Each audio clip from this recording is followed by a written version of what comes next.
Nike revives its transparent sneaker experiments with the Dunklo Pink Rise, set for fall 2025.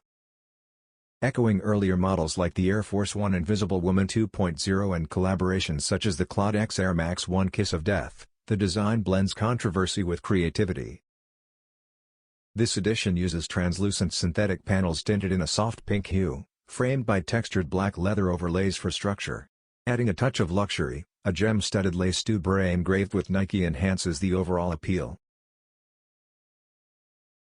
The sneaker is grounded with a solid black midsole, while a translucent pink gum outsole ties in style and durability.